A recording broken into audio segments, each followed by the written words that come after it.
Hey, good evening, everyone. Welcome to the Resilient Living Podcast. Today we've got our guest, Anthony Parker, on. Uh, say hi to everybody, Anthony. Hey guys. So he's on with us, and also have my co-host Jared Wilson here with us today. Hey, y'all. And Anthony is going to be talking a bit about how to buy a homestead, how to look at doing that, and how to think through and work through what you need to know to buy a homestead and avoid some of the big pitfalls and actually get what you're looking for. So we're pretty excited about that. Before we get started, a lot of times we have Jared do a product plug from his shop just as we're waiting for people to come in. Jared, did you bring anything with today? I did. Nice. So in reference to our rainy season that we've encountered recently after the snowpocalypse, Arcturus makes a great survival blanket. This is one that I have in the shop. I can show you the inside. It is a Mylar reflective coating that's cross-stitched into a tarp. So you can have your full, here we go. You can have a full tarp, but it has the reflective material on the inside.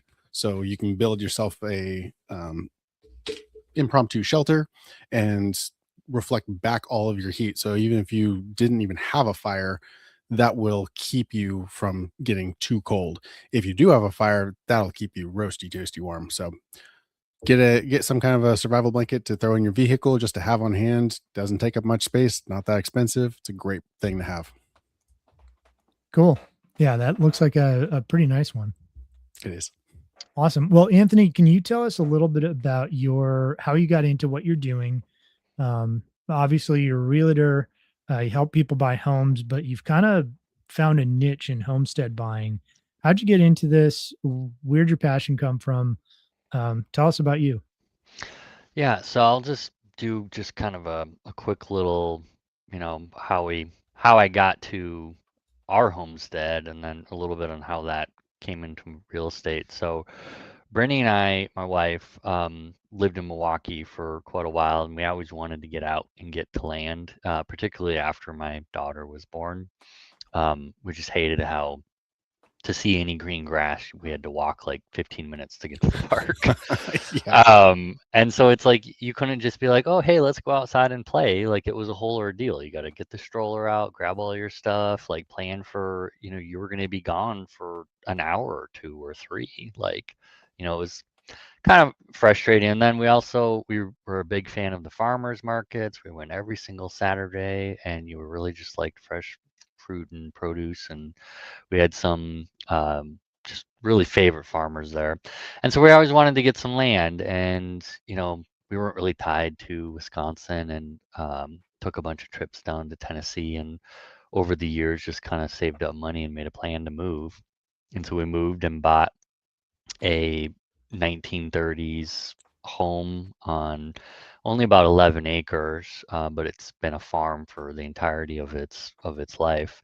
And we just kind of dived right in. We got chickens, llamas. I don't know whose crazy idea that was. Certainly not mine. And eventually we got pigs, cows. We have a goose. We've got ducks. My daughter Nice. runs a bunny business now. She's 12 now. She was 3 when we moved. And so we just kind of dove in and did all this stuff. We got a greenhouse. My wife does a lot of gardening. She has a very popular garden club. Her next meeting's on Saturday. And so we didn't know at all what we were doing. Like my wife's grandparents ran a dairy farm, but like we had I used to call my wife a brown thumb because she killed all the plants that we ever had in our house. And here she's now like hosting and teaching garden classes. So, it's been a long journey. We've been doing this for about 8 years. And there was a lot for us to learn and just kind of stumble through. And then kind of how that ties into the real estate stuff. So 6 years ago, I decided to get into real estate. And there's a bunch of reasons why I did it, but a big reason was when we bought our house, we didn't feel like we were properly represented. Our agent was a very nice lady, but she didn't know anything about buying land. She was not a very experienced agent. And so we have some regrets for purchasing our property. But it's mostly just like monetary stuff. So, we love our house, we love our land. Like, we don't plan on going anywhere. But there was definitely some things that we really wish that we had known beforehand. So I just kind of went into it with a heart of wanting to help people to not have an experience like mine, and to just kind of guide people through the process and everything. And then as time went on, I was like, you know what? I know a lot about land because we've been doing this. I know about raising chickens and, having cows and all this stuff. And so I started finding people coming to me being like, hey, I see, on your Instagram or, stories or whatever that you do homesteading. Like, can you help us in this? And so I've got a little bit of a niche. I mean, it's not all that I do in real estate, but I definitely have a niche on land and homes that are on land, and just helping people pick out the right properties. And then I think it was 2 years ago or so, I started teaching a semi-regular online class, free class, just to kind of tell people, here's what you need to look for when you're looking to buy land. So Nice. quick little intro, I think. Yeah. So I know just from having experience with your class, which is great, it's got a ton of information, probably quite a bit more than we can cover today. But I know that one of the big things that is kind of harped on in the class, or one of the things that you focus on initially, is actually putting together goals and a list of goals for your homestead. Can you talk a bit about what that might look like Yeah, and why so it's important? I was telling my daughter this the other day, that people think in their heads that everything is a lot simpler than it is. Ain't that the truth? I just have to throw some like beans down in the ground, and I'm Yeah, gonna it's have easy. bean stalks, right? Like, it's easy. And I think in part it's a coping mechanism, because if people really sat down and thought about how complex the world is, like, it's overwhelming, you Yeah, know? Yeah.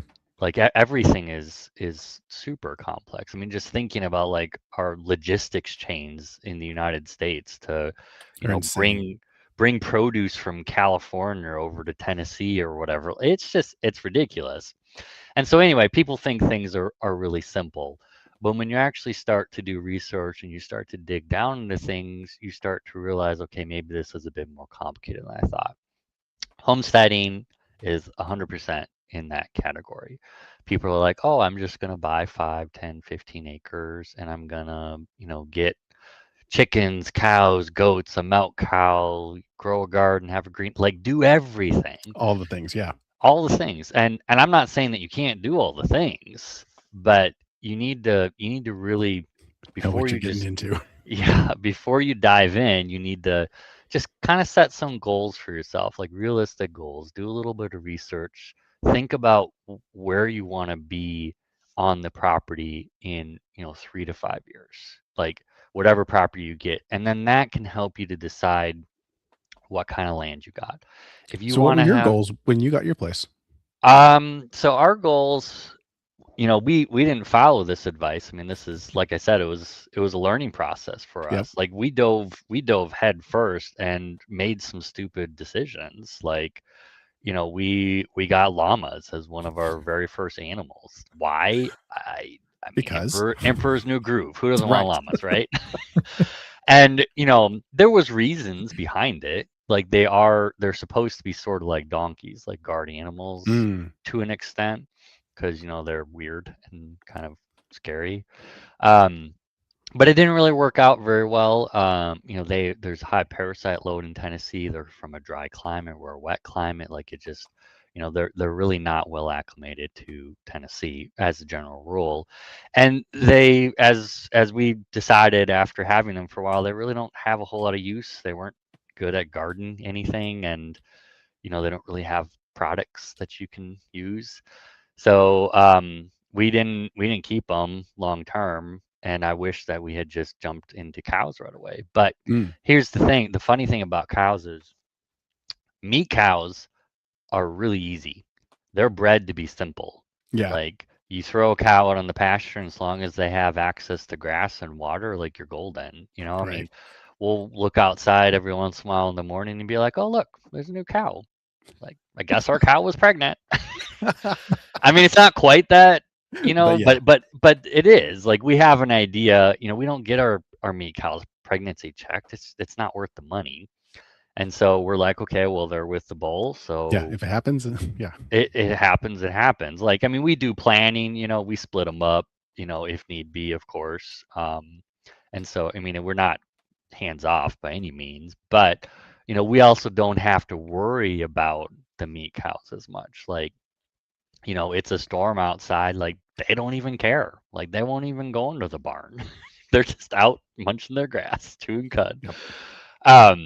But we didn't know any of this stuff. Otherwise, maybe we would have jumped in the cows first. So our primary goal was just to try to be a little bit more self-sufficient. Try to grow some of our own food. Get some chickens, have our own eggs. We got meat chickens within a year uh, of buying our property, and I'd never butchered chickens before. Oh, So that was a big learning process, and we again just dived headfirst into it. Um, and so yeah, I mean our goals were primarily just some self-sufficiency and having a property that we could run around in. But I mean we had no idea how much work it was going to be. Like maybe we had a little hint, but it was a lot. But getting back to just some of the things to think about when you're looking at your goals is, the type of animal that you want to get is really going to affect the type of land that makes sense. You can have chickens on anything. I mean, you can have chickens on a quarter acre. Like that's not going to affect too much what you want to do. But if you're like, I would really like to have, a couple of cows or a small cow herd or, some milking cows or something, you're going to want to start to get at least like 5 acres, and you're going to want open land, not all wooded. Um, if you want pigs, like you can have some wooded stuff. That's fine. Just make sure that, you're going to spend some time and money putting in proper fencing for pigs, because if they get into your neighbor's yard, you're going to have a very irate neighbor very yeah. quickly. Yeah. Yep. Because they make a big mess. And then if you want animals right away, does the property have fencing? If it doesn't have fencing, do you know how to put fencing up? Are you familiar with like temporary electric fencing, for instance? That's awesome fencing and very affordable. It is supposed to be temporary, but I certainly would never have temporary fencing up for 7 years straight. And I Yeah. don't know anyone else who would ever do such a thing. Oh, never. Nope, definitely wasn't you. My Um, my poly wire has been up for so long that it's literally disintegrated. It's crazy. Oh I no. I ended up buying this really nice braided stainless steel rotational grazing, and it's so much nicer. It's not even funny. It's really strong too. That polywire stuff's kind of crappy, but honestly, it was supposed to be temporary. oh, Uh, cattle are so easy to keep in for the most part that, and yeah. they really are, yeah. And More than electric goats. fencing, is so insanely effective. Oh Mhm. yeah. Like it's so good, especially for pigs, but like cows are great. We had one cow, he was our bull. We got him when he was 3 months old. Um, and one of our other poor choices was we transported him in the back of our SUV. That was, and it was a 2-hour drive from Red Boiling Springs. It was, Oh. yeah. We had to stop a couple of times and re-ratchet the straps down. It was Yeah. it was not it was not smart. We were Suboptimal. Well, we were told by the people we were buying from, "Oh, hey, he's not very old. It will be fine. You can just stick him in the back. No big deal." The guy was like 150 pounds. We stuck him in the Oh. back. Like we could barely lift him. And Oh. he was, his mom was a milk cow, and so I don't know, I guess he just grew like a weed. Um, but yeah, anyway, he was so well trained on the electric fence that if we wanted to move him from one pasture to the other and we just like dropped the fence down, turned it off and dropped the fence down, he wouldn't even go over. Ah, Yep. It is awesome. No, he was a very very good bull.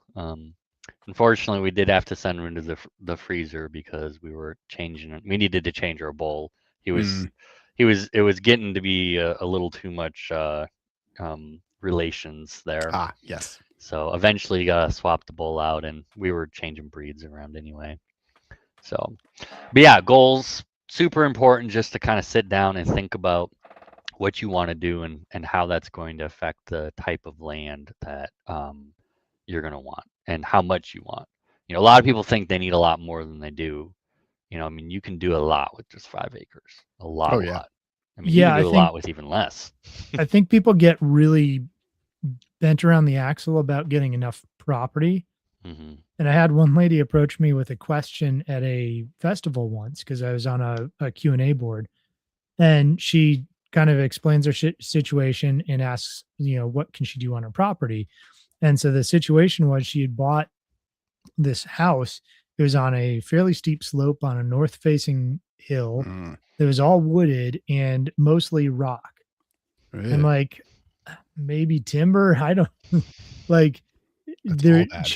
she traded a Pigs. really bad spot to get enough property that she thought she wanted. She wanted 20 acres.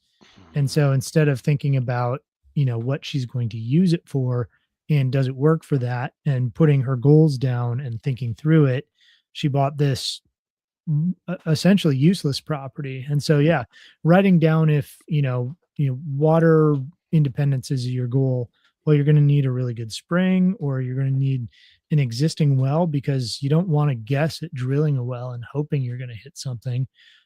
So yeah, your goals, if you write those out, are going to be that's going to give you a lot of head start in picking a good property.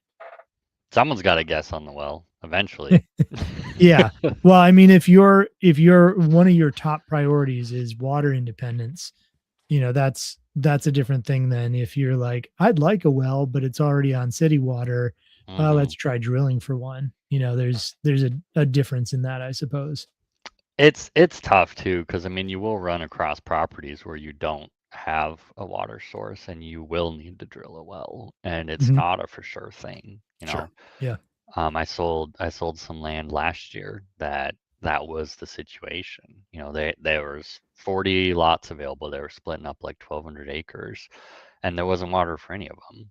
Oh, And it's like, okay, well, everyone's gonna have to drill a well. Well, are we gonna hit water? Ask the well driller. I don't know. Yeah. get I, lucky. I I'm not a well driller, but one of these days, the next time I talk to one, because I've talked to them a few times, I'm gonna ask them. I was like, why don't you guys all pool together and get like a ground penetrating radar and just offer a service? Like $1,000, we'll bring it to your property and we'll check. I mean, surely that works. Like that's how they find oil. Yeah. I don't know. It just seems crazy to me that like you could spend $25,000 digging for a well and not find water. Yeah. It's a good racket to be in, I suppose. I mean, they don't. I mean, I'm sure they care to some extent, but it's like they're getting paid one way or the other. It's like a So meteorologist. yeah, pretty Yeah. much. Well, and Pretty much. if they can poke two holes and charge you some extra, but get you a good well, Hmm. it works out well. Not that I'm saying they're all crooks. No. No. There's not necessarily a huge incentive to yeah. Well, you say that, but what's actually really funny is one of the first well drillers I called here. They're a generational driller, so his dad did it and he did it, and this guy's already old, so I mean he's been in it for quite a while. He was trying to convince me not to drill a well. Mhm. He's like, "Well, you on county water?" And I was like, "Yeah." And he's like, "Well, what do you need a well for?" Well, I want one. Yeah. Yeah. He's like, "Oh, I don't know, man." It That's was it funny. was it was funny. I've had that happen a couple of times. Like, you know, people in the South are funny like that. They try to convince you not to spend money on things because, Right. I don't know, they just don't, I guess. Like someone like there's this guy who does some HVAC repairs, and I mean he could sell you a new HVAC system, but he tries to fix stuff and he'll go like out of his way to try to fix things when maybe it would just make more sense to just buy a new one. Right. So, well, I don't want you to spend the money. Okay. Yeah, and I can appreciate that attitude. I mean, there's something to be said for people actually caring and trying to It's true. save money, but I want to at be the Well, same given that time, option. yeah, it's a good attitude to have because we are too quick to throw things out. right. And a little bit of elbow grease could fix a lot of different things. So, True. and that's good. And Middle Tennessee has a really robust secondary market stuff. Your auctions and different things. I mean, they're really good here. Yeah, they are. Yep. Man, kind of the next thing I wanted to hear your thoughts on is thinking about like access and what surrounds the property, because I know Mhm. those are two big things that we really need to think about as far as purchasing a property. So, um, what could we even look at before going out to the property? Let's say using Google Maps or some other service. Yeah, so knowing what's around a property is really important. Like the one thing that you can't change on a property is the location. Like you can do a lot. Like the land is only kind of changeable to I mean, you can get if you're willing to spend money and bring dirt in and stuff, like you can do a lot with land, but you can't change the location. So the location is really important. How close you are to different things. Particularly things that are important to you, like hospitals, grocery stores, schools, place for your kids to play, like, any of those things that are important. But also, what other things are around the property that may get in the way of, your goals. For instance, like you want to have bees, let's say, but you're across the street from row crops, you know?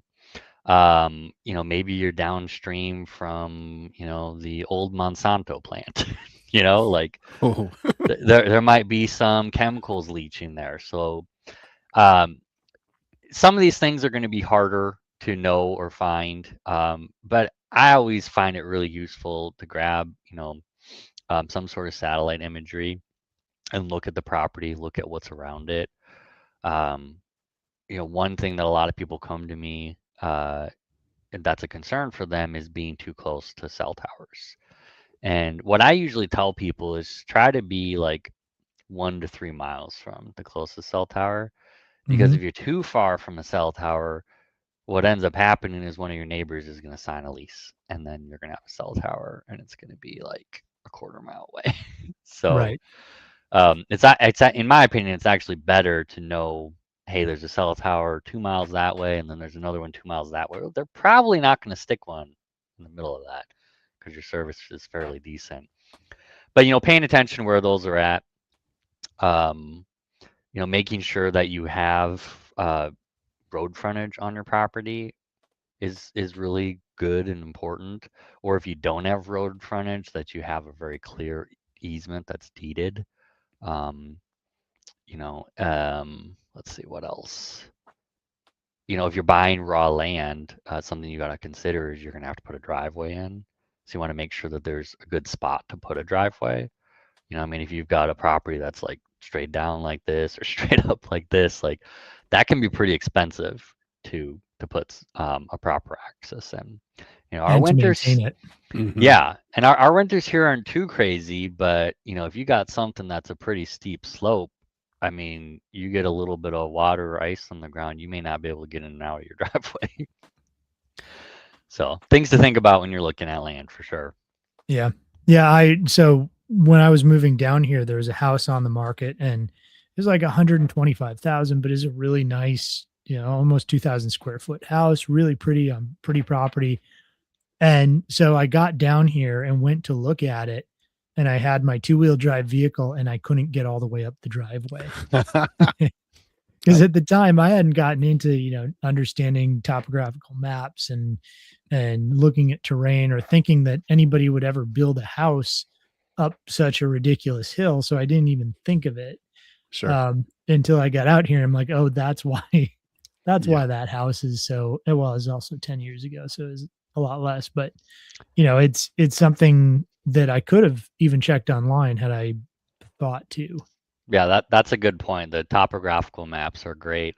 Although I will say there's a caveat with those is scale is darn near impossible on those things. You know, Yeah. because you look at a 5 acre property and you're like, oh, those lines are really far apart, and you go and look at it and you're like, Oh, and then you go and look at a 100 acre property and you're like, wow, those lines look real close, and you go and look at it and it's like nice, gentle, sloping hills. So that's my caveat for anyone looking at stuff is you can get a fairly decent idea, especially once you're experienced in reading them and Hmm. understanding that scale. But at the end of the day, there's nothing replaces looking at it. So No, and you gotta see it.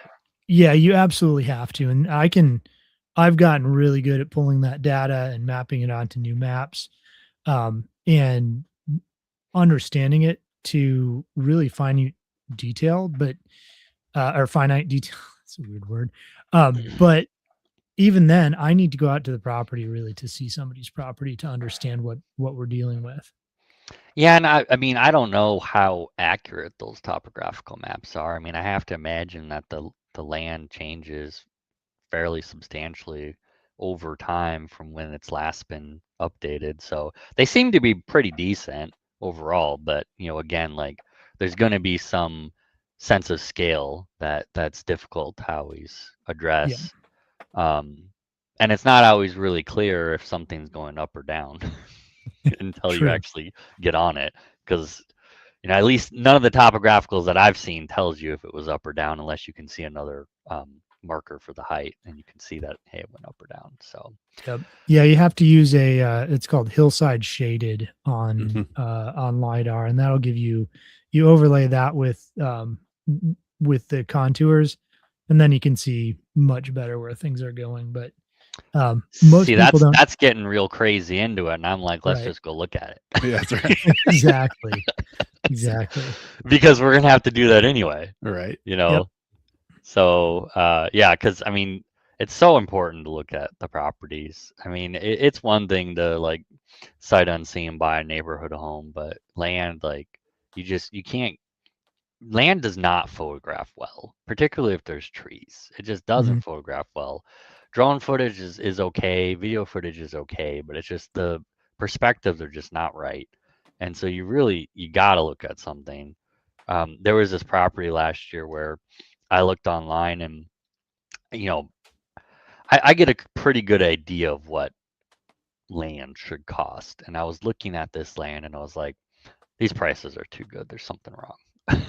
And I had a client who was like, well, I want to go look at it. And I was like, looking at the online photos and the overhead, I was like, these don't seem all that nice. But we went out and they were so nice, like super, super nice properties. Like I was really impressed with the price that they put on them and the work that the seller had put in and to like, making them viewable. And the listing agent was, really great about showing the properties and everything. And so, I mean, even me having done a lot of land, like, you really just got to go and look at it. Like, there's Yep. only so much that you can research from afar. Yeah. True. Um, can you tell us a little bit about thinking about utilities like water, power, when you're purchasing a homestead? Yeah, so you've got kind of three major things that everyone needs to think about, unless you're deciding to go off grid. But even if you're doing Mm, off grid, you still have to think about all three of these things, just in a different perspective. right. So you've got water, power, and waste. Um, so if you're going to be buying land, you need it to have a perk site so that you can put a Hmm. septic in. Like that's just bare minimum. Right. You know, there's probably some counties, more rural counties in Tennessee where I may or may not have seen people who just kind of fly by wire on septic stuff and just do whatever they want, you know. I'm not saying Um, that I have neighbors that have IBC totes in the ground, but yes. Yeah, so I mean, but I think most of us, if we're going to be spending the money to like build a house and invest in a property, it's not that big of a deal to like spend the money to put a septic in. So, and it makes sense. Like if you're ever going to resell, and people should Sure. always consider the possibility of needing or wanting to sell, then you really want to have a proper septic site. and a proper septic installed.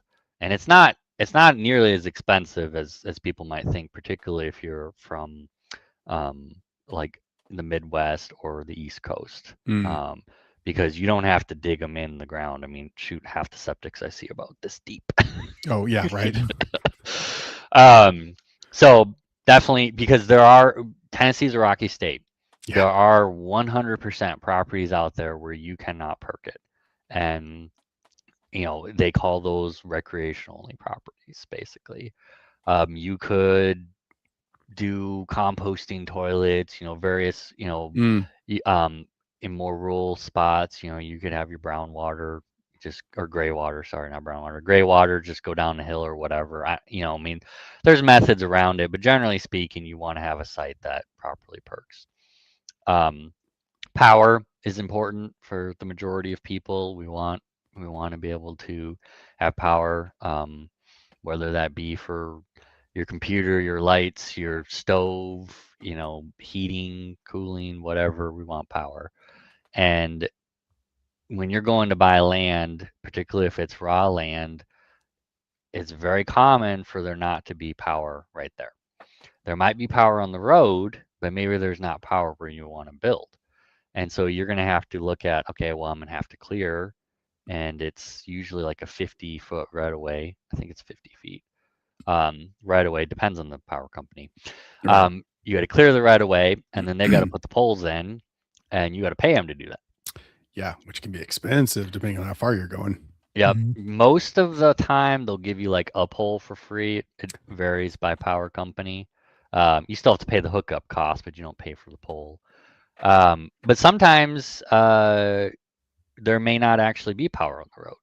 And if there's not power on the road, you got to think, okay, well, where am I going to get power from? And then you're starting to talk, well, we're going to have to get easements from the neighbors. And Yeah. that's never a for sure thing. Right. And so thinking about power is really important.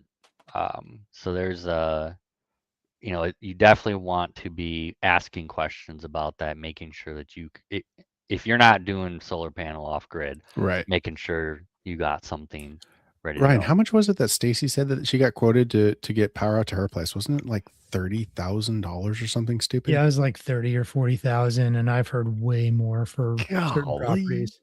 Yeah. Yeah. Solar. How far back was it? I'm not sure. It's I don't ways want to back give in away there. information. Yeah. Yeah, it's a ways back. It's less than a quarter mile, I think, and yeah. But That's pretty it's good. expensive. I had a Mhm. property where I got a quote from the power company, and they were saying it was only going to be about well, I don't know. Did that include clearing the trees too? I don't know. I don't remember. Okay.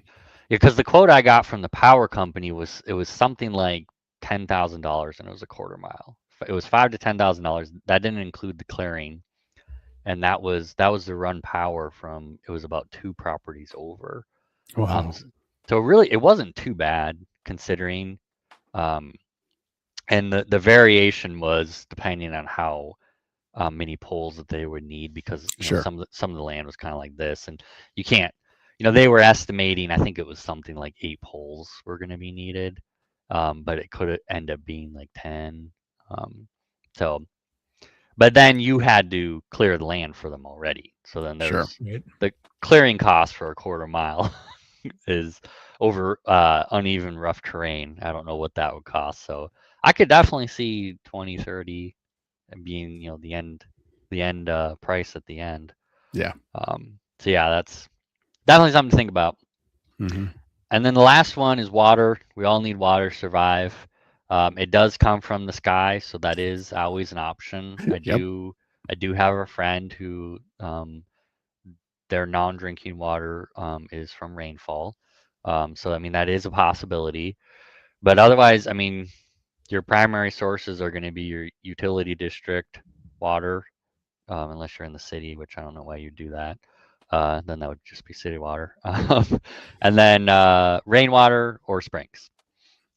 Tennessee is well known for their springs, so that is not an uncommon thing to come across. So if you can find a property with a spring, that's awesome. And then wells. Tennessee has kind of hit or miss aquifers is probably the best way to say it. You know, I would say most of the time you could probably get water, but you might have 1,000-foot well. Oh yeah, right. So, and do you Well, want and to spend that money? there's issues with quality too, because you've got Yes, you've especially in got a deep well.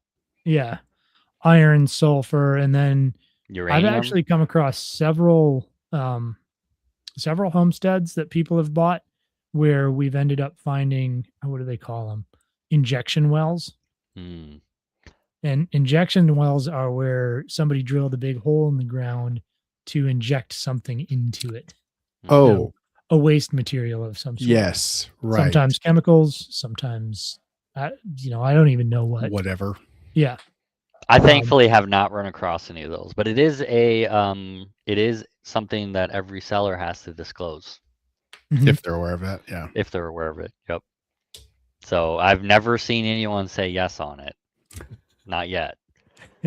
Well, but yeah, as you and I both know, disclosure is a bit of a joke as far as it is, unfortunately. Yeah. And it is.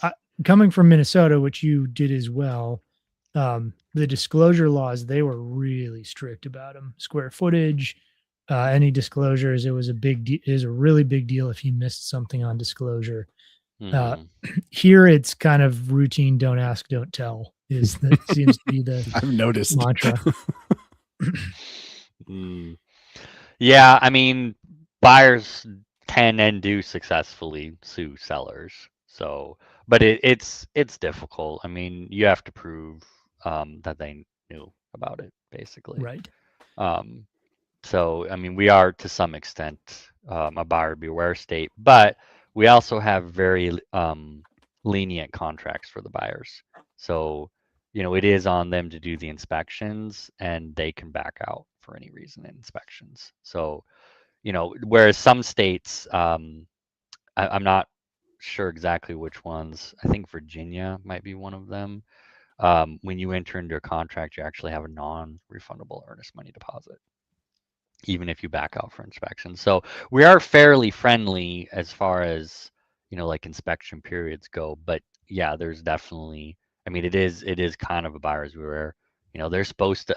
I had a client from another state come here, and they asked me for the property condition disclosure, and I send them the property condition disclosure, and they're like, "That's it." It's so short. There's no info in here. Yep. And they're like, "Well, can I get some more info?" And I was like, "I can try, but I don't know if they're going to give us much more." Although in this situation, it wasn't because the sellers were being difficult. It was because the sellers passed away. So. Oh, that makes it harder. Yeah. It does make it a lot harder. Yeah, Yep. there's a lot less info to be had at that point. So, but yeah, water, very important. Don't just assume that you can dig a well and find really good water. I wouldn't assume that you can't, but you have to go into it knowing that there is a risk there. I've seen 150-foot wells that are amazing and 1,000-foot wells that are crap. Yeah. Yep. And you might, I had a property where they had over 100 parts per million of sulfur, which the guy who tested the water said it was the highest sulfur content he'd ever seen. They had to put in a very expensive multi-stage filtration system to be able to drink the water without gagging. Yeah. Gosh. And it was really deep well. Smell. Ugh. No, it was pretty rough. It was pretty rough. So, that's something that you got to think about. Like, you spend $20,000 on a well, another $10,000 on getting the pump and the power and the well house put in, and then you only to get rancid water. Only to get high sulfur water that you then need to spend many, many more thousands of dollars putting in an expensive filtration system. Yep. So that is a thing that can happen. So think about it. Well, in springs here too, people might go and see water gushing out of the ground and assume, yeah, I've got a spring. And so there's multiple things to consider there. One, we have wet weather springs. So a lot of times there's springs that'll show up that are only for part of the year. Yep. I've got one of those. Yep, you do. Another one that I've seen is you'll get springs that are in a place where they're not really capturable. Yeah. Basically, the area will get washed out consistently because it's in a specific spot in a valley where you really can't do much with it. Or it might be too far from the house or a building site, or it might be downhill, and that adds challenges. Right. So even with springs, you have to be really aware of what it is, whether it's going to dry up, how if it's known to be a year-round spring on a consistent basis, and even then, you should probably have some storage to get you through some lean times. Definitely recommend storage. Yep. For sure.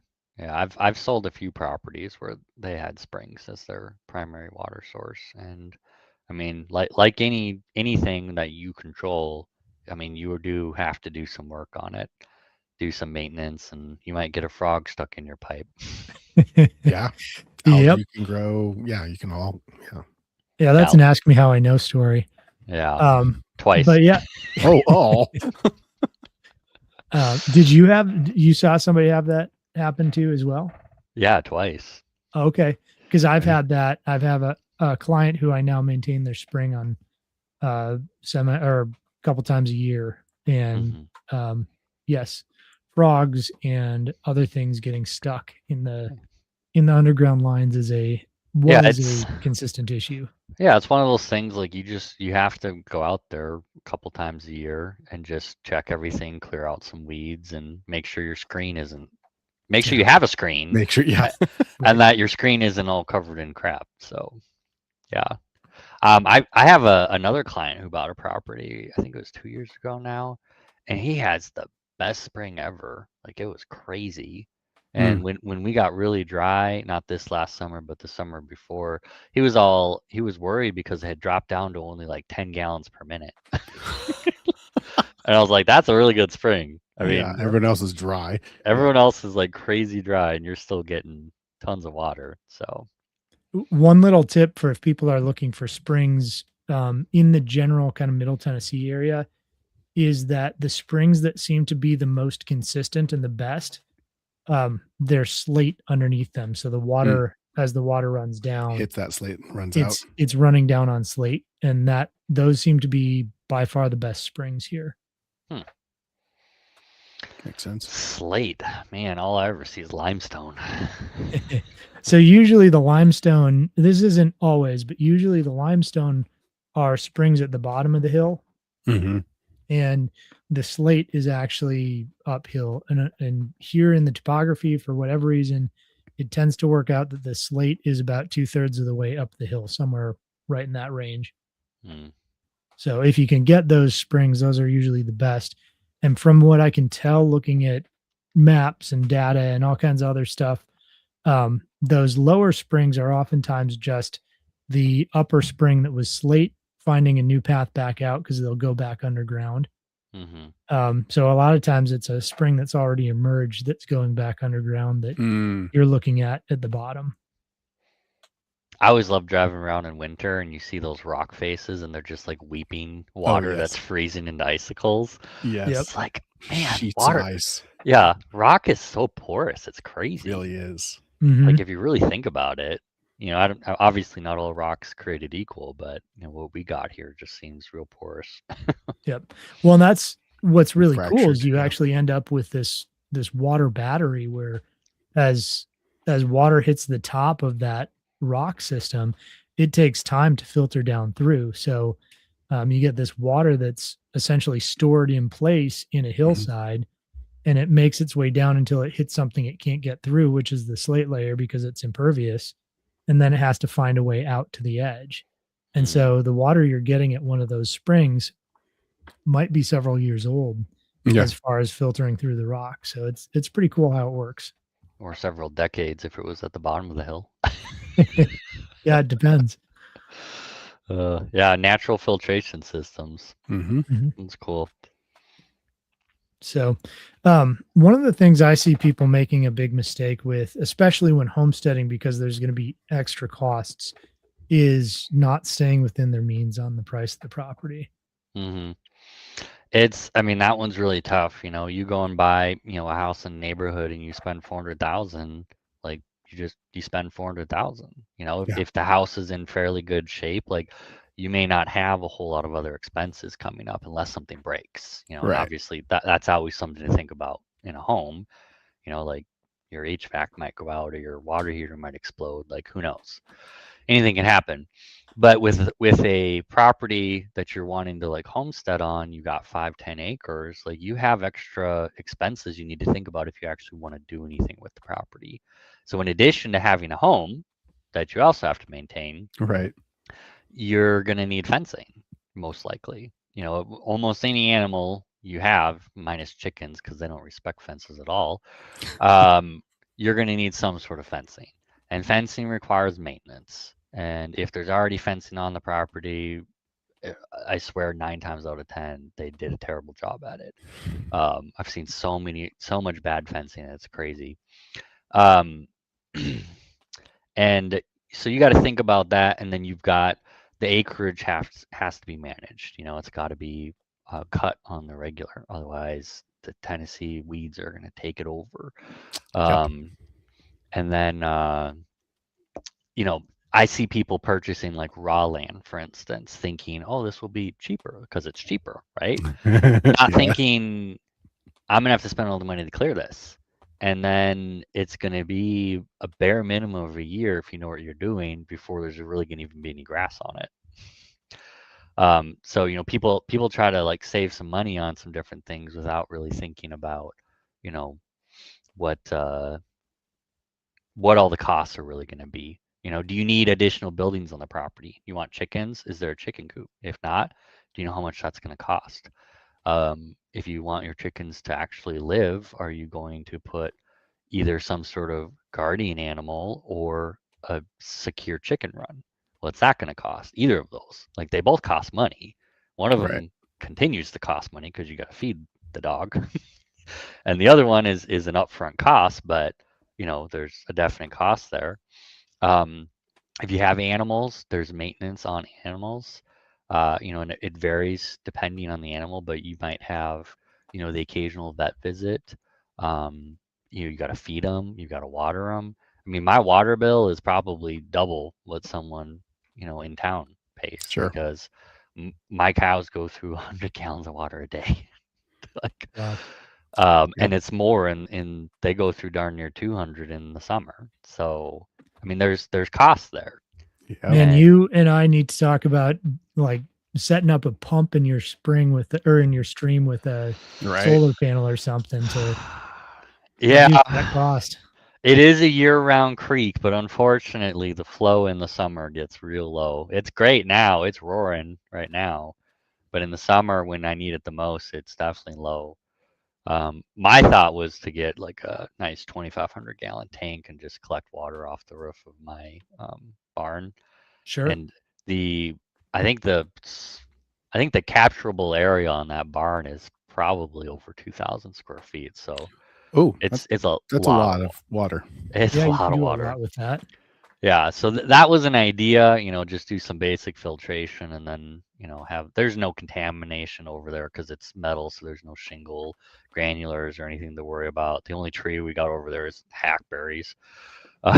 So, but they're already probably drinking hackberry juice that gets into their water. Right. So that's been an idea, but you know, I've got to convince the well driller that I actually want a well and get them out here to put one in. We had a well apparently in the 80s. Um, there was actually 3 wells on our property, as I understand. There was a non-potable well that they used for the pigs over by our silo, and as I understand it, based on scuttlebutt around here, because unfortunately most of the people that lived in this area back at that time are no longer alive. Mm, But what I understand is it was like a 40 or 50 foot well over there, which is real shallow. it's very And shallow. yeah, and so that was not potable.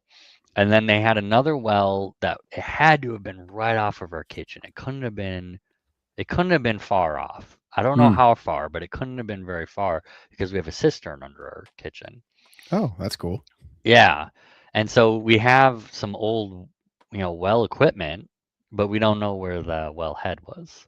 And I talked to a well driller about it, and he's like, well, I mean, it's like 40 years now. Like, you're gonna have to dig a new one. And so I know that there's water over there. The question is, how deep is it? Sure. Is it 100 feet? Is it 500 feet? Is it 1,000? So it's one of those, like, I'm 95% certain that it'll hit a fairly decent well, like water table over there. I just don't know how much I'm gonna have to spend. So that would be my actual goal, is to do that, because I don't know how much you guys pay attention to the water issues all over Middle Tennessee, but we're I'm in having Van Buren supply County. problems. Van Buren County is bad. Yeah. So, Murray County, they want to put in a dam because there's not enough water. And Marshall County, where I live, like, they want to, they were spending tens of millions of dollars putting in a treatment plant. But, that summer, not last summer, but the summer before, when we had that really bad drought, like, it was standing water in Duck River. My wife and daughter went um, tubing down the river, and they had to get out and walk a couple of times. Gosh. Wow. And that's the primary water source for 100,000 people. Oh, yeah, that's not good. No.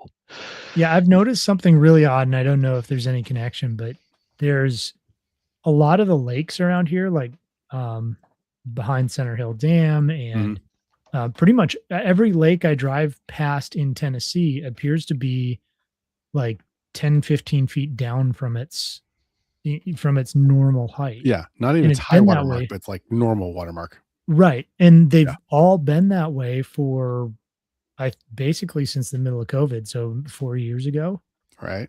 And it was really odd to me because it's like all of a sudden all these lakes were Are running low way capacity. down. Yeah. And why? Like there doesn't I have not gotten any. We're not getting any explanation. less rain. So, Yeah. no, right. we're not So, getting less yeah, rain. Why There's are you no dumping it? right. Yeah, they have to be. The only way to do that is if they're managing it in such a way that they're draining it at that level. Mm-hmm. Or using extra power or something like that. But that none of that really quite makes sense. So, anyways, one of those weird things I Interesting. noticed is that we're not getting less rain, but our lakes are a lot more shallow. Unfortunately, and people consider this something political to say, but unfortunately, there's not the will to continue to build more reservoirs here. Mhm. And it's silly. It's like we get 50, 60 inches of rain a year, and people want to live here. We should be damming up and making more reservoirs, because what's happening to all that water, it's just flowing down the rivers, into the Tennessee River, into the Ohio River, into the Mississippi, and into the Gulf. That's where it's all going. We're wasting all this fresh water that could be captured and used, because, why? Because some people don't like the idea of us putting dams in.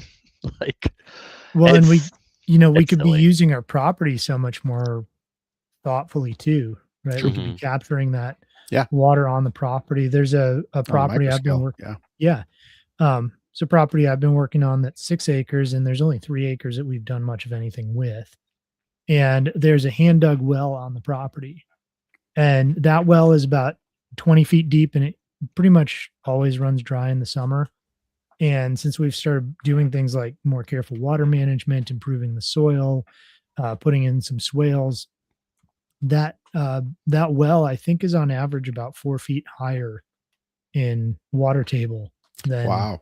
So it seems like it would just dissipate into other areas, but the well is directly downhill from where we're getting all this capture. So yeah, I mean, I prefer to be more on the micro scale of doing it on your homestead, on your land. But yeah, it does. I think we're just letting so much of this water rush off, take with topsoil, take with pollutants, and dump them all into the Gulf of whatever it is now.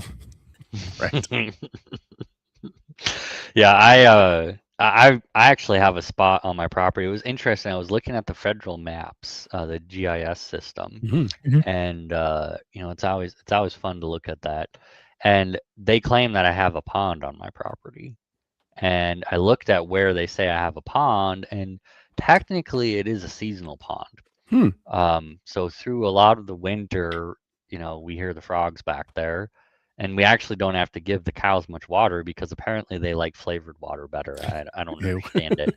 Um, so later this year, like in spring, like it's going to be real wet over there, and it's kind of like a little pond. So it's already on the federal map. It's a pond. I imagine at some point it was probably an actual pond, and so we want to get someone out to excavate it for us and, Nice. and see if we can turn it into a year-round pond. Um, it's the lowest part of our property, and so all the water from our entire property drains over there, and so it makes a lot of sense that we could use it as a pond if we dig it out a little bit. Yeah. Um, So, and then I would make an overflow over there because we've had this issue twice where we had rain so bad that our field actually flooded. Mm. And it flooded. Basically, what happened is all the grass clippings from our bush hogging year over year um, would get picked up, and then it would flow towards the back fence, and we got a field fence back there, and the grass clippings would get caught in the field fence, and then the water level would rise and rise and rise until eventually the water won and the Yep. fence lost, and then the water drained out because that's where the creek is over there. The water drained down to the creek, and I put in a gate over there, and the debris was bad enough that even the gate got covered. Oh man. Um, it was pretty rough, but if I put in a pond over there, I could have some sort of like smart overflow to try to keep that sort of thing from happening again. Mm-hmm. Well, and Um, you can push the water around your property in all kinds of really cool ways that keep it there longer, Right. reduce the debris movement, and then dump the water where you want it so then it's not pushing through the fence. yeah, we unfortunately like we just get when we've only had that happen twice. Most of the time, the water moves, fairly smartly. I mean, you can see it like it's mush out there right now because it's everything melted and now it's raining. That's But fairly low lying, isn't it? yeah, that back section, don't like anyone who wanted to build back there would not be happy. Like it's not good. Like the front of our property near the road is great. Like never have any trouble because it all flows down to here and then flows further down into the creek. We have had a couple of times where the creek has overflowed and it's actually flooded across the road, but that's at the far end of our property. It doesn't affect us at all. Um, but our neighbor's property, he's got this spot where he's got a seasonal pond, and it actually flows over the road onto our property every once in a while. And the county came out and they dug out the culverts over there, and it hasn't been as much of an issue now because it flows down along there. But yeah, we could talk about water management all day. Tennessee, it's so important. Like if you're coming from a drier state, like you just don't understand how important it is to know how the water's moving and to make sure that you have a way to manage that, you know, with a way that makes sense with your structures and the goals for your property. Yep. So Well, and Anthony, you know this because we work together periodically, but um, as a home inspector, I'd say 90 to 95% of homes that I see have negative grade, meaning the yard is Right. sloped at the house. Yeah. At least 95, I'm pretty sure it's 99. 99. I don't think I've seen a single property that hasn't had negative grade. And the Yeah, worst well, ones are the new ones. yeah, you're working Yes. well, yeah, you're right. The worst ones often are the new ones because somebody might have done something to try to fix it later on, which is Like my house. usually I'm up on top of a knoll. It rolls Yep. every direction away from my house. Even the best builder, if they're finishing their house in summer, you're gonna have problems Mhm. come spring, come Mhm. winter, come spring, because they're trying to pack it when it's dry. Oh yeah. Right. And the second it gets wet, guess what? You're dropping 6 inches or a foot or more, because of it's repacking. So Right. a new house, I tell people when they're looking at buying a new house, is you're almost certainly going to have to regrade it within a year or two. Yep. Which, so long as you know that, it's Yeah. not crazy expensive. You can even do it yourself. Just get a shovel and get out there. Like it's not a huge deal. but you are going to have to do it. Yep. Yeah. In fact, I regraded my yard in a couple different ways by hand over the years, just to increase water flow away from the home because it was becoming an issue. Yeah. I Doesn't got to have to be super regrade my hard. house every time I let the chickens out. Destructive little pieces of crap.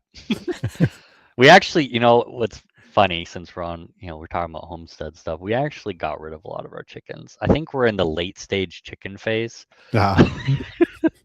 We're down to the cycles, right? Yeah, we're in the cycle. So we love our cows, and I swear our cow herd keeps growing. It's ridiculous. I think we have like 10 now, and we only have 11 acres. But we have very fertile land. You take a shovel and you dig like 3 feet down, you still got black as black dirt can be. Like Ooh. everything grows really, really good. Like I said, it's been a farm for 100 years. But we just the chickens are just so destructive, and you're so hit or miss on getting eggs in the winter, and you're Sure. still feeding them. And so, their eggs are amazing. We really like having the chickens, but we just decided to just cut them down, I think we have 7 now. So a lot more manageable. Sure. Yep. Yeah, we've started adding ducks, which doesn't necessarily help. My wife loves ducks. And the thing about ducks is they're a crazy messy animal. Don't get me wrong, they're very messy, but they don't destroy my wife's flower bed. Right. They don't cause issues in the garden. They're not eating the tomatoes. They're not dirt bathing on the side of the house, creating a spot for water to pool. Like, they're not getting up on the porch and pooping all over the place. Like, there's so many things that the chickens do where we're like, we just want to keep you locked up all the time. Yeah. Yeah. And I hate to do that because I want you to run around and eat all the wood ticks. Yeah. Oh, yeah. Right. Yeah, they have their place for sure. Yeah. I like having. Oh, go ahead. We're letting the ducks roam around, and they seem to do fairly good at keeping the insect population down. Yeah. Now, if I can find something that'll eat the Brazilian fire ants, maybe I need to import a Brazilian anteater or something. Maybe.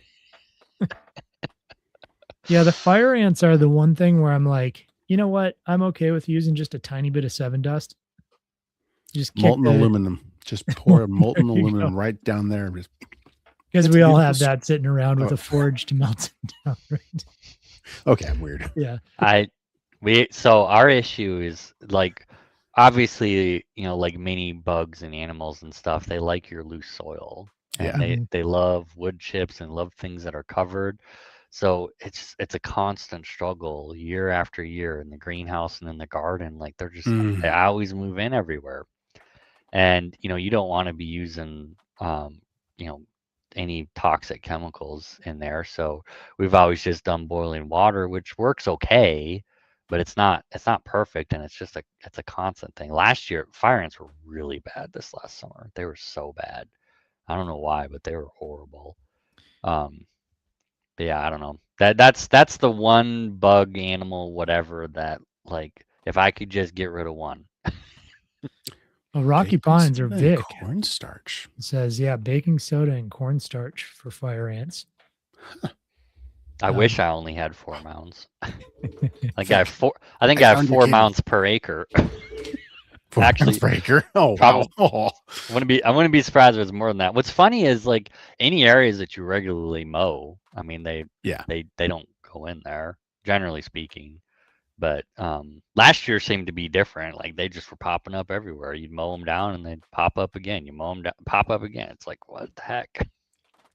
One thing you can do as well is, so many insects are boron or borax will kill them. Ants, it won't on contact, like, like it does with termites and other things, but they'll actually eat it. So as long as there's enough sugar, so you can use hot water, you can mix borax and sugar together. And borax is a natural mineral. It's not actually, I mean, if you look it up, it's just a salt, isn't it? I think it's a form of a salt. It might be. It's boron with a little bit of other minerals mixed in with it, but it's naturally mined here in the US. So borax it's a totally natural compound. I don't know how much I want to say, but there are people in the natural health realm who use it internally. Hmm. Um, Mm-hmm. it's you go online and look, and you'll be told you'll die if you touch the stuff. But in my opinion, it's very safe as far as using around your garden, things Hmm. like that. So, anyways, you can use hot water, borax, um, and a bunch of sugar, and mix them together, and you get this kind of goopy liquid. And you can put that in a can next to the anthill, and if they eat it, they'll take it back to their uh, Ah. take it back inside and feed it to their queen and things. I tried that last year with we had some ants that got Mm-hmm. in the house. There wasn't fire ants, it was just regular ants. And I tried that and I thought that it had worked because they Oh. disappeared for a bit, but Uh-oh. apparently it didn't kill the mound. Um, and with ants in the house, like it was really bad. Like it was hundreds and hundreds of ants. I Yeah. ended up having a pest control guy out just to fix that specific problem, but maybe Yeah. I don't think I did hot water. I'll try it again with hot water, see if that works better. Because I just did borax with just powdered sugar, just crappy powdered sugar. Yeah, you got to get it basically an amalgamation of all of it, so it's kind of a Hmm. goo. Mm. Yeah. Yeah, man, fire ants, they're rough. Yeah, some people use orange oil, but It's it seems to, expensive. it's expensive and it doesn't seem to be especially helpful. So it's there's a lot of different opinions out there. I'm interested in trying out Vic's solution of baking soda and cornstarch. I'll try that.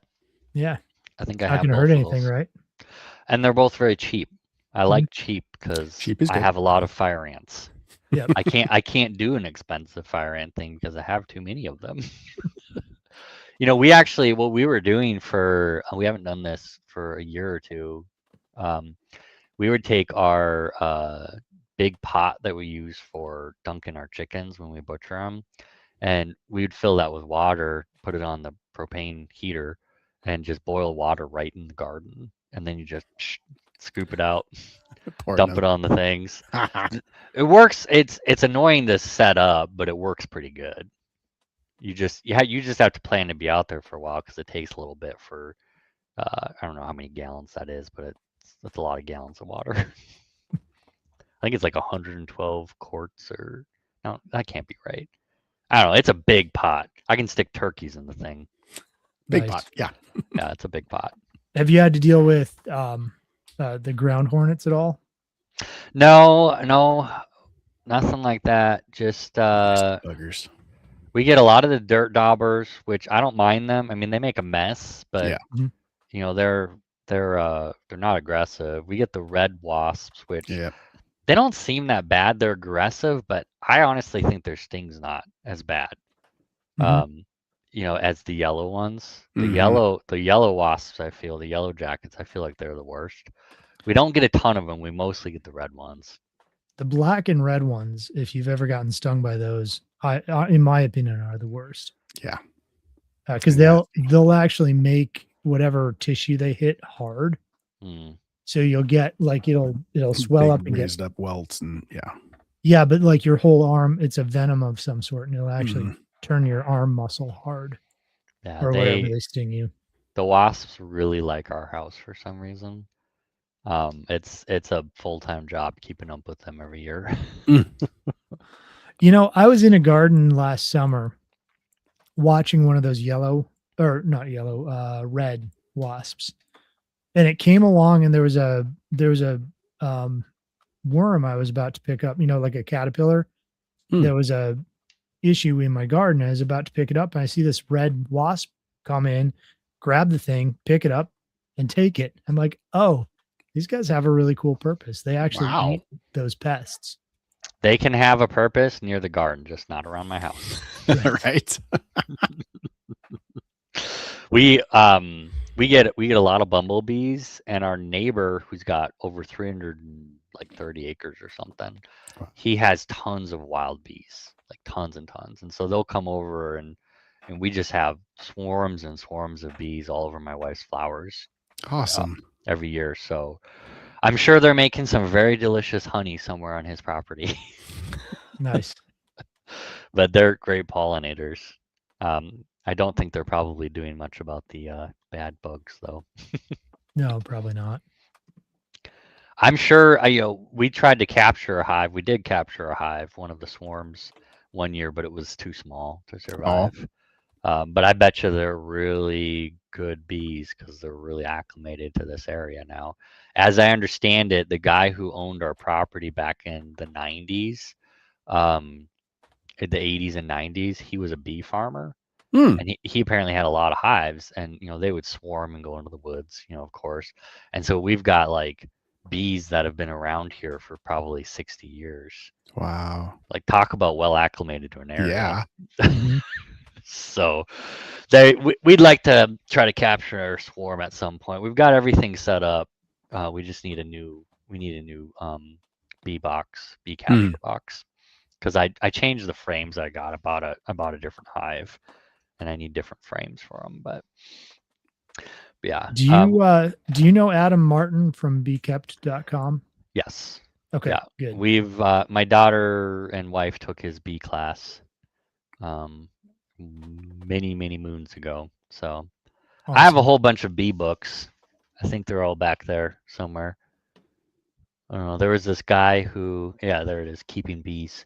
There's this guy who he wrote a book, and we ended up buying his book, and he uses a slightly different type of hive. I can't remember the name of it. And that was the hive I ended up buying, and it's a little bit different than what a lot of people use. But based on my research of this, which I did this a while ago, it seemed like a really good option. So Is it a top bar? Or, yeah, is that what they're called? I can't remember the name of it. It's not the normal method where people like can stack them.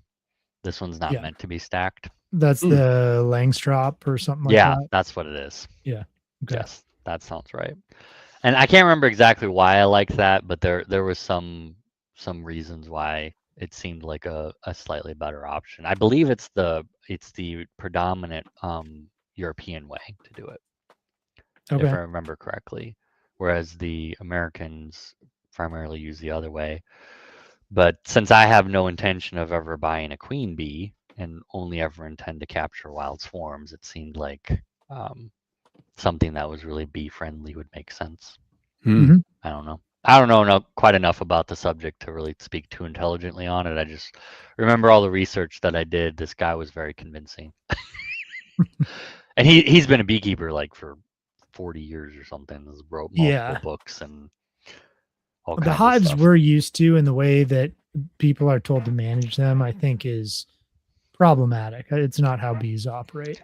And that was part of the reason why I kind of looked for an opinion that was a little bit different than what the common consensus in the United States was, because how many stories have we read about our collapsing bee population? Right. And I'm like, well, if what everyone around here is doing is wrong, maybe we should do something different. And so that was that was part of my thinking on why don't I'll give Europeans crap for a lot of stuff, but they've been keeping bees for thousands of years. So there's probably some reason that they're using that method. And as I understand it, their bees are probably doing pretty good over there. I don't hear about them having bee dying off populations, so there's probably something to that. Yeah. Well, we've got some other issues with colony collapse disorder that I think there's a lot of factors in it that everybody goes, oh, there's, we've found the issue. And it's like, it's this. Like, no, it's lots. no. I'm sure that I wouldn't be surprised if there's genetic decay problems because people are all buying their queen bees. Sure. And then they replace them after a year. There's no chance for them to like really acclimate to your area. No, you're right. So I believe they use some form of effectively artificial insemination for the queens. And the way that it would happen in nature is the new queen flies out of the nest or the hive, and the strongest drone bee catches her. Mm-hmm. And so it's a very different process. And basically it eliminates the weak of the brood. Right. And they're completely upending that. And so, getting a wild hive or getting a hive from somebody like Adam Martin, who has actually let the bees do their thing the way they do it. And he's done that over generations of these bees. You've got much stronger bees. And so that's why I mentioned him is I was at, I think, Back to the Land Festival, and I'm just talking to people on site there. I had a booth and things, and I start just kind of hearing little bits of somebody talking. They're talking about bees, and it's Adam up on stage, and I can hear him saying all the things that I had thought were wrong with beekeeping, and saying, "Yeah, you don't have to do it the way they tell you to do it. Here's how you get around that thing." So, yeah, there's a lot we're doing wrong, and it's causing damage to our systems. Yeah, well, and some of the stuff that I read is like, so I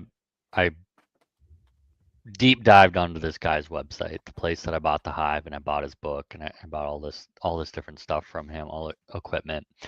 And their whole thing is like, you want to disturb the bees as little as possible. Like I think it was twice a year is what they recommended. Like very little. Basically you check on them once, and then you like get honey once, and that's like it. Yep. And so it just, his whole process seemed very different, and that kind of aligns with what we like to do as far as our animal husbandry goes. My wife's like, "Oh my gosh, the cow's having a baby, do we need to do something?" I was like, "Hey, let's let nature take its course here, okay?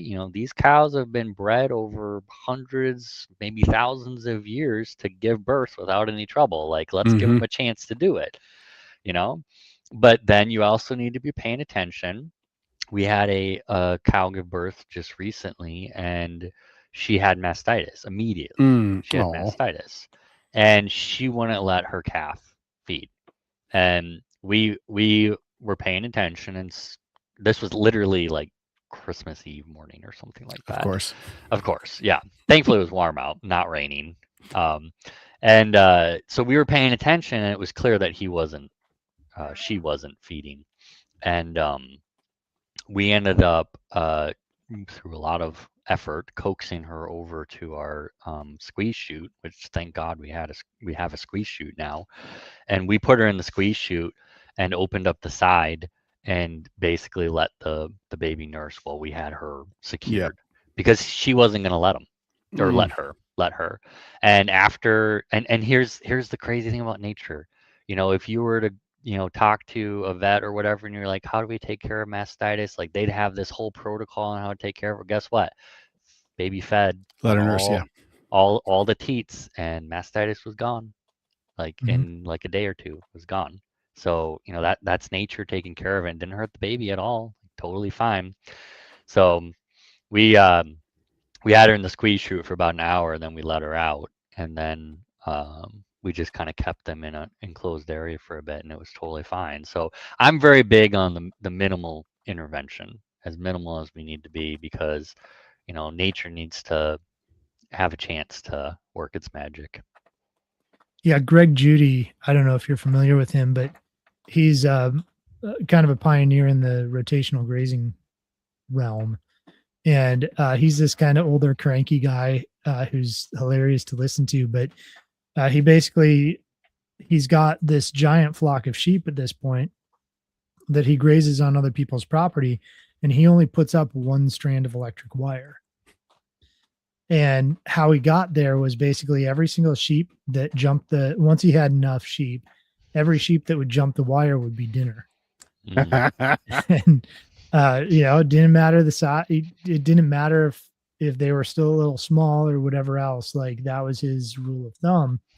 And he basically created a herd that wouldn't do that. And they're also, if they had some type of health issue, he'd take them out of their misery if there's a problem bad enough for that. But otherwise, they're not allowed to breed. They just become meat. And so he's bred out a stock of sheep that is extremely resilient and resistant, especially where he's at, and easy to manage. He's not the guy in Missouri, is he? He might be. I don't know. Oh, okay. I'm not sure where he's at. My wife was telling me about this guy out, and I'm pretty sure he was in Missouri, who bred his sheep to be parasite resistant. Yeah, they are. So it may be the same person. It could be somebody else, but I'm sure more than one person's doing that sort of thing. Yeah. But it's like we don't let animals fail, Right. and call them like Anything really. We intercede in gardening and animals and a lot of systems that we shouldn't. yeah. And I mean there's a fine line between, managing something like, Right. your animal husbandry and getting in the way of what's going to make your herd or your flock stronger over time. Because like we've had cannibal chickens. Like we don't want cannibal chickens in Right. our flock. They go bye-bye. Mhm. We don't want egg-eating chickens in our flock. Guess what? They're going to teach it to other people, so they go bye-bye. Yep. Like, there's things that you got to manage, of course, and get those out. And, like, yeah, fence breaking cows. If you got cows that are consistently breaking fences, like they need to go to the freezer. Yep. Yeah, we had a rooster that we named Taco as a threat because the threat was if he ever goes after one of my girls, he'll become a taco. El Polo And- Loco. Yep. And he never did. He was actually really great as far as friendliness, but we figured out that he was, how roosters will like guide the hens to food. They'll bagawk and tell them where food is. Well, he was doing that, but for eggs. So he'd go over and crack an egg open and call them all over. And so we couldn't figure out what was happening to our eggs for the longest time. Yeah, So- that'd do it. Yeah, he went in the freezer and then he became an enchilada, which I suppose is close enough to a taco that That's good. it doesn't matter. We had to set up. We got a trail cam. We put it in the chicken coop to catch the egg eaters. It's And not a then bad idea. Smart. it worked out really well, and it was fairly hilarious actually because the chickens are so stupid. We have one of those, or we had. Well, no, we still have one of those rollaway egg boxes. So you can mount it where you can get to the eggs from the outside. You just flip it open, and it's set up in such a way that it slopes down. But it's really nice. It has like this little pad in there and all this stuff, and it's got these little flaps so they have some privacy, and they seem to really like it. But in order to have a proper view to see who was getting the eggs, because they were eating the eggs while they were in the rollaway spot. Oh. One of them figured out how to stick their neck down in there and peck at the eggs until they broke, and then they'd go and they'd eat the parts that came out. So we were getting these eggs with this tiny little hole in it, Right. and then all the innards were gone. And so what I did was the little flap side, flipped them up on top, and I taped them on. Well, apparently the tape didn't stick, probably because the top was filled with poop, and one of them fell down, and this one chicken tried to like walk through where it was taped. So there was two flaps and there was a little hole in it, and she got stuck and couldn't get out, and she was like, ah! It was so funny. She figured it out. It didn't take her long to get out, but they're hilarious. So we did end up, we narrowed it down based on the video to like 3 chickens. We took the 3 chickens out. We stuck them in a different area where they couldn't interact. And when we discovered that there was no eggs being eaten, we figured that we had the right culprits. Nice. So yeah, they're chickens, man. They're naughty sometimes. Well, and you brought up trail cams. I'm actually a huge fan because you don't really have any privacy concerns with trail cams because it's just staying on the SD card. But a lot of them now have time lapse options.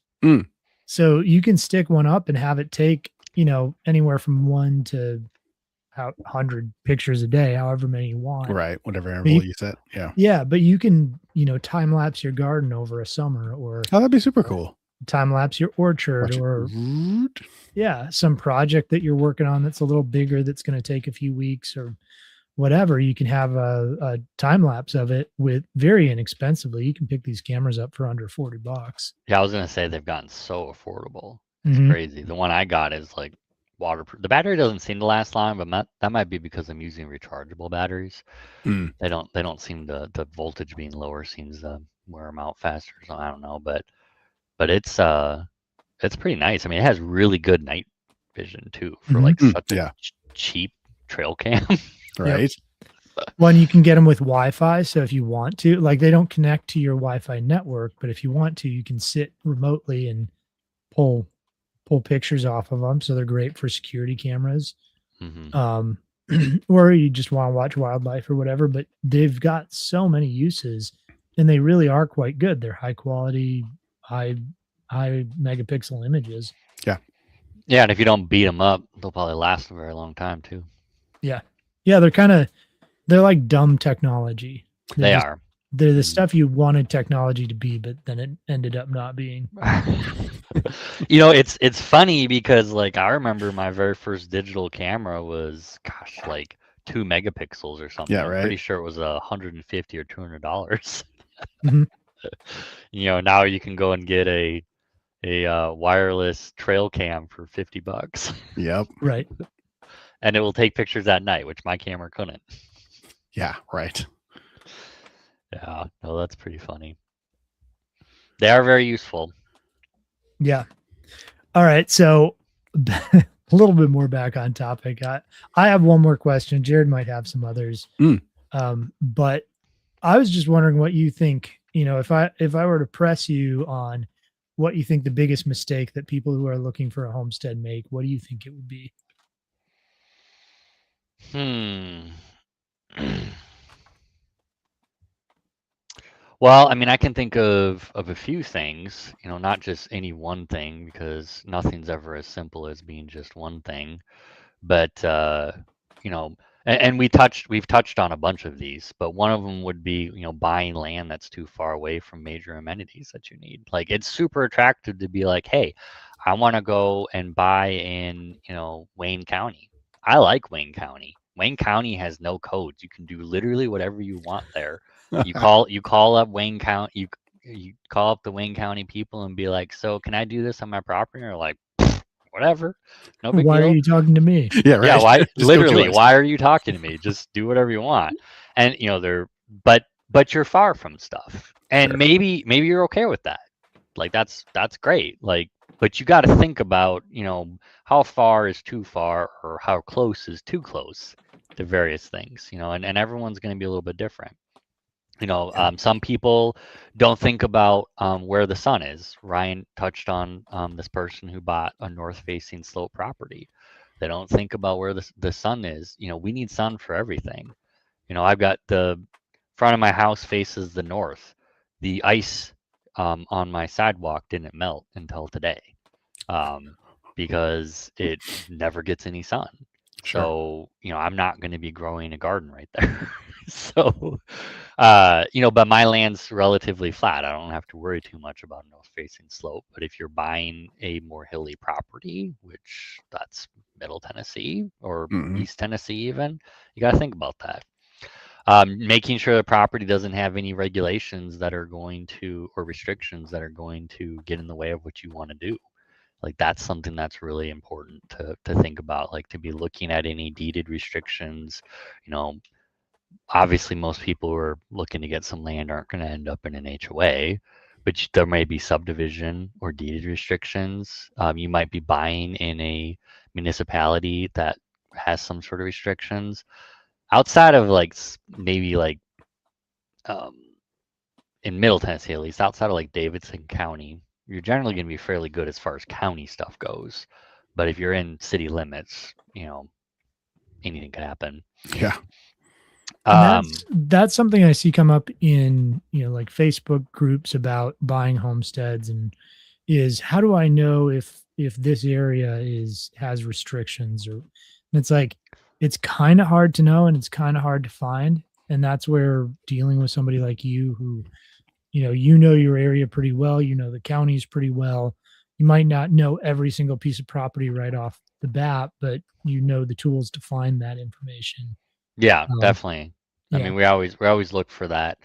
And I mean, we always get title searches, which, you know, it gives all the possible title history on a property. And we've occasionally run into some things that um, we never would have caught up front, you know, because it was Mm-hmm. buried somewhere in the title, you Oh. know, and you know, examples are like there wasn't mineral rights on a property, and or Ooh. one property they didn't have timber rights. to the property. Someone else owned the timber rights. And there's ways to address these things. Like these aren't insurmountable obstacles, but you need to know about Sure. Right. them. Yeah, you don't want somebody coming on and clear cutting your property Right. because they had rights to. And it's not, I mean, that sort of thing doesn't generally happen very often, because what's those were usually signed away like a long time ago, and Mhm. regulations and rules have changed, and EPA has done stuff. And so, someone, if you don't have your timber rights, mostly what it's going to do is stop you from harvesting timber. It's not very likely that they're going to come in and harvest timber. Like it could Sure. happen, but they have to do it in a way that's friendly to your land, and a lot of times it's just not worth the effort for them to do it. And so it's not usually super difficult to get those sorts of rights back. Mineral rights is in Middle Tennessee, like generally speaking, the only thing you're going to run across is like phosphorus, and they're not Yep. really mining that here anyway. Mm. So the mineral rights in Middle Tennessee is not a big deal, but it is a much bigger deal further east, because they do have gas drilling out there. Sure. And obviously it's a huge thing in Texas with oil Yeah, right. and stuff. So certainly something to think about. Well, to hit on that just a little bit, something I've seen in my area, and honestly, I consider it a bit of a scam, and there's more reason for believing that. But there's a bunch of people who are buying properties, and they'll buy the neighboring property and a property at the same time, and they'll create deeded access for septic systems so they can divide land they otherwise couldn't, then resell the house, but not. They might disclose that there's, deeded access for a septic system for a new house, but they kind of hide it. And if your real estate agent isn't, careful enough about looking at the documents, you may have somebody digging in your backyard, a few months down the road. Sure. I've run into that a couple times. So it's not crazy common, but it does pop up for sure. It's actually in my area specifically. So Smith County, Trousdale County. That doesn't surprise me, because it's rockier over there. So Right. it's going to be harder to find those sites. So when you can find a spot, you want to use it. Yeah, but I've seen it pop up. One of my neighbors had it happen. I know several other people who've, thought they were buying this property that they could use all of, and a huge chunk of it was actually designated for somebody else's septic system, and now they can't touch it. Yeah, I sold a property, and the person who bought it, their septic was on the neighbor's land, and the neighbor, I don't know how long he'd owned the property, but forever. I think he was a little irked by it because he couldn't ever do anything with that. Like his Sure. cows could graze over it, but that Yeah. was about it. Right. And their entire septic was on his property. Yeah. And here's some land that I can never really do much with. So it's definitely something to think about. Like I said, I don't see it a ton in Middle Tennessee. It does pop up occasionally. I don't see it a ton. But I could definitely see it being more common in Eastern Tennessee for sure, Yep. just because of the topography. So we've got a question for you from the audience here. Are there any areas in Middle Tennessee to steer away from? I would stay out of Davidson County personally. It wouldn't surprise me if they up taxes another 50% in the next 5 years. Doubling it in the last 5 was not enough. It's just, unfortunately, it's a mismanaged county. It's very sad. They have a lot of good things going for them, but just this whole debacle with NES. I was talking to a lady who owns some rentals in Davidson right now, and her rentals don't have power still. Oh my gosh. This long later, and she shared that they're running into issues with the permitting because the city won't let them fix their meters unless they get it inspected, and the codes inspectors are always backed up, but they're especially backed up now. Yes. And they won't let the power company hook up the power until the codes have inspected it. Well, here's the thing. They require that a licensed electrician fixes the meter anyway. And Hmm. so if you can get a licensed electrician who's insured and who's putting their license on the line saying, hey, this is good, willing to write off on the permit, Right. surely you can waive the inspection until like you get down to it later down the road, and you can just tell the electrician, well, if we flag anything, you got to come back and fix it. I don't. There seems like there could be better ways to do it, but I don't know. Just crazy mismanagement in my mind. But it's Davidson County. Just because it's a metropolitan county, you're gonna have a lot of restrictions and issues. Your taxes are gonna be a lot higher. I mean, there are actually like decent land properties for sale there in certain areas, but it's just, I just think that it would not be a great long-term purchase if you're looking to do homesteading. And then the only other spot that I would say to really stay away from is Western Murray County, because that's where the huge Monsanto site was. Oh, And yes. so they set up there eons ago, and they were doing, scuttlebutt is that they were doing chemical warfare stuff from World War II and the Cold War. And they basically, the EPA was formed, and Monsanto was just like, here, Tennessee, you can have this land. We don't want anything to do with it. And so Tennessee has been supposedly cleaning it up, and they ended up saying that a little bit of the land, a fair amount of the land actually, was safe for residential use now, and so some of it's on the market. So yeah, there's a bunch of land over there. If you see anything on the map and it says trailing pond number 3, you want to stay away from those things. Or there's a Monsanto lake over there actually. Yes. Yeah. So that whole section is just, it's a bit concerning to me, just because we don't know exactly what went on there. I can't 100% blame Monsanto for everything because, the government gave them contracts and said, hey, make us like mustard gas over here. Well, of course they're going to make it. The government said do it, Right. like, but on the flip side, like they completely absolved themselves of any responsibility in cleaning it up, which is a pretty terrible thing to do. Yeah. Yeah, and it's the federal government asking for it, and now it's the state government and local government having to clean it up. Yeah, and I don't know what they're cleaning up. The crazy thing is, I don't know if you've ever seen any pictures of the land over there. It is the most beautiful land ever. It looks like nature untouched because it's been 45 years, 50 years for nature to reclaim it, and it looks it. I mean, if you ever want an idea of what nature will look like after 45 years of nobody doing anything with it, just look over there. And so I feel like it's I don't know how much they're really disclosing what went on and everything. I've heard that they're doing tests and stuff, and so maybe, you could become comfortable with it.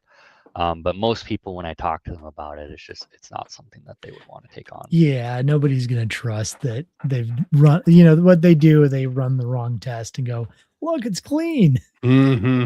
Well, and this thing that wasn't even there in the first place isn't there.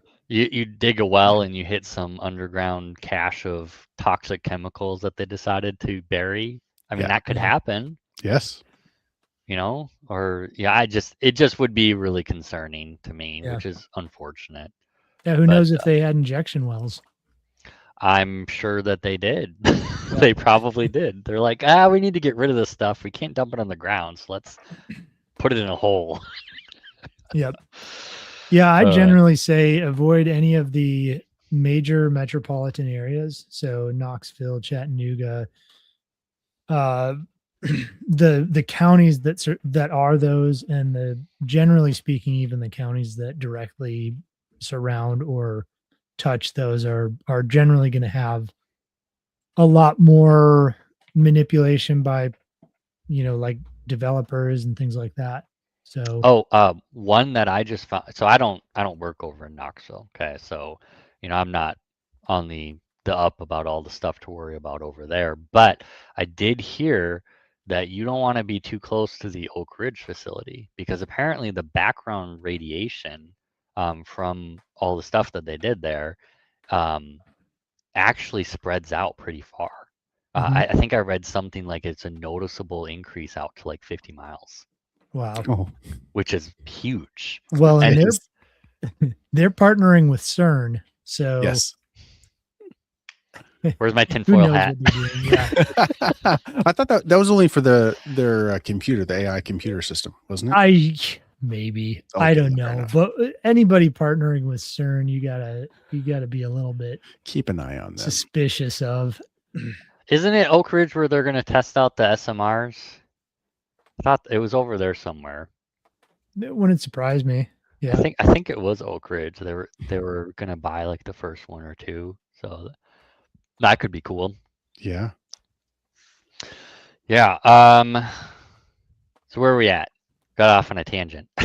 No, that's okay. Good, I think we kind of got through a lot of it. The finances part, that's one of those things where I generally just tell people go talk with Anthony. He's got lenders he works with that are good.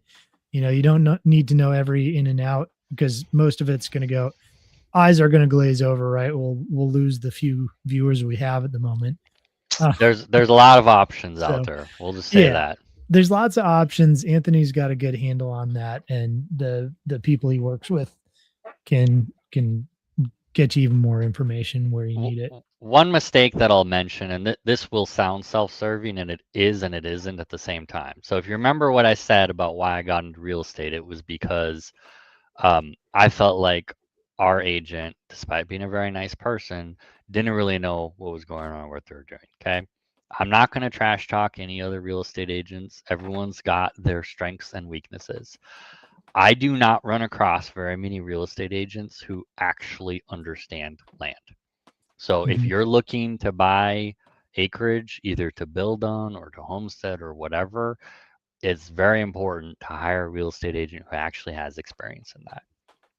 Yep. There are agents out there who their land experience is simply, development. And while that's better than maybe, your Joe Schmo agent, like that's still not quite the same as someone who's got a mind for, what makes sense from like a homesteading farming sort of Sure. perspective. And so hiring the wrong real estate agent, you could end up buying a property not knowing what you don't know, Mm. and then running into issues down the road. So trying to get connected with an agent who, at the bare minimum understands it, but better, case would be they're living it to at least some extent, really can be very helpful. Now, if people are looking in Tennessee, maybe in an area, let's say Crossville, where you don't work, do you have a bit of a network of people that you work with or other agents that you tend to refer to that might be at least a little bit more in the realm of understanding homesteads? I do to an extent. It's a very difficult. It's very difficult even for me to find agents that actually understand it in other areas.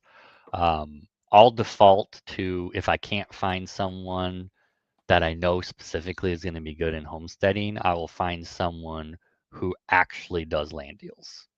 Because at least someone who actually does land deals they're gonna be able to speak to some of the important things like your power and water and septic and subdividing and road Sure. frontage and various different things. So at least you're most of the way there.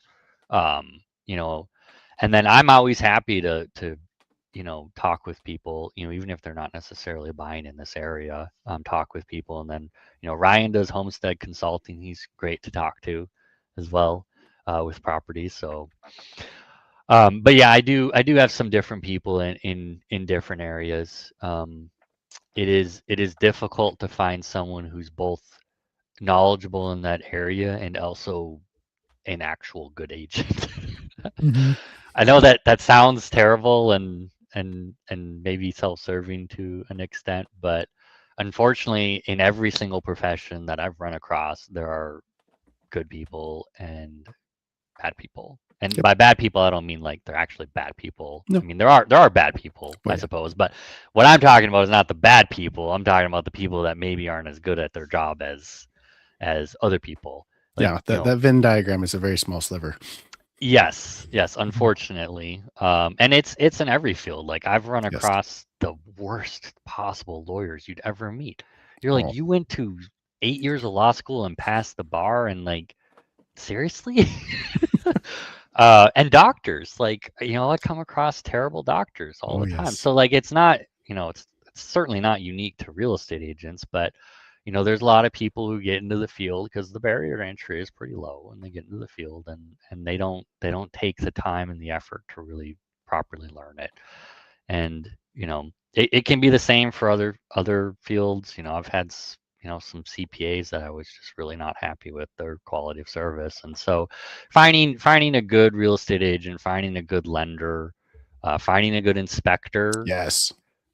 those are all just really important. Like, you need someone who's really going to take the care, and they really care about their work, which can be tough to find these days.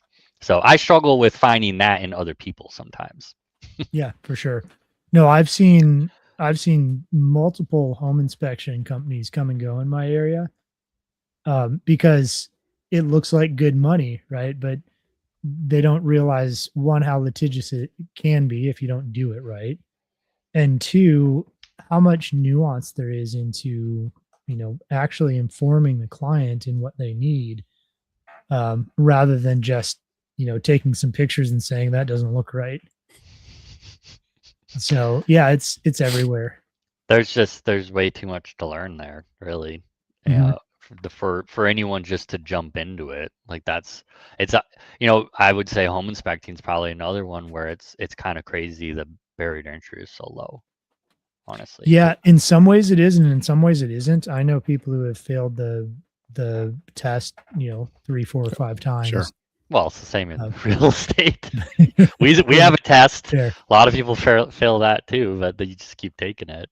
Yeah, I think the problem with home inspection is you really need to work with or ride with somebody who knows it and understands it for quite a while before you're really qualified. Even if you know and understand how homes are built, Mm, knowing how to report it, knowing how to follow the standards of practice, knowing how to put it together in a way that actually makes sense to a client is really hard. So that's a that's an art in and of itself, and it takes a long time to learn. Speaking as a real estate agent, I'm not an inspector, but I've read a lot of inspection reports. It drives me absolutely bonkers when you have the inspectors call out some crazy stuff on a report and make it sound like a really big deal when it's perfectly standard for a Right. house of that age, specifically a house of that age. Yep.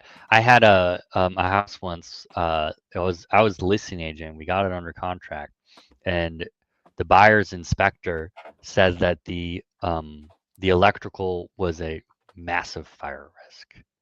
It was like don't get me wrong, it was an older electrical, but Yeah. it was like 80s, Yeah. not like crazy. Certainly there were some deficiencies there, as with anything from the 80s, but it wasn't some like huge fire risk. Yeah. It completely scared the buyers off, and they wanted oh, a complete electrical replacement. I'm like, that's not going to happen. No, because by the 80s, you've got modern standard Romex. I mean, yep. Jared, I can see Romex that's quite a bit older than the 80s. Oh yeah, I've got Nod cloth your head wrapped right there. Yeah. over my head. Right? Yeah, there's cloth wrapped. Yeah. So, I mean, yeah, You 80s. had standard breakers at that Yeah. time. So my dad's an electrician. Like our electrical is about that same age, and Mhm. I've pulled the panel off and had him look at stuff, and he's like, well, this and this and this and this aren't great, but Yep. it's fine. Yeah. It's working. It's fine. Yeah. So Yeah. Inspectors walk an interesting kind of fine line of, you've got the standards of practice that you have to adhere by. So Right. there's things like sometimes bathroom vents into attics, they're not great, but Oh yeah. if they've been there for 30 years being used and there's no moisture damage, I'm like, why do I have to report this? Or there's all kinds of other things, but there's the making sure that your client is informed, but then we have to report the things that are considered deficiencies, and then sometimes it's, this isn't that big of a deal, but if you go to sell it, the next inspector might make a big deal out of it. So yeah, it's an interesting balance. It's a really odd mix of things. But yeah, you're right, Anthony. Um, it could be. I think some inspectors will go about things by going, you know, big deal, just so that if something ever happens, they don't get in trouble, or because they don't understand the system well enough. So they just, you know, I know a lot of inspectors who don't understand electrical very well, Hmm. and they'll make a bigger deal out of something than it is. Yeah. Well, and some inspectors, a lot of their experience is just on newer houses. And so when Mhm. you Sure. start to get older houses They or freak out. yeah, or rural houses, Yeah. where, maybe they are a little bit older and people just do things different. And obviously, I mean, you know, there's risks when people DIY a lot of stuff. And you've got to, you have to assess that. I mean, wrong electrical can definitely cause fires. So I certainly don't want to diminish anything that comes up on an inspection report, but there's a difference between being like, this doesn't meet modern codes, but it's not abnormal for the age of the house, Mhm. as opposed to, oh my gosh, your house is going to burn down because your electrical is 40 years old. It's gonna fall down Right. because it doesn't have joist hangers, even though it's been there for 100 years. Right. Yeah. No, the nails in the wood at this point, they've merged together. They're never It's fused separating. into one. They really have.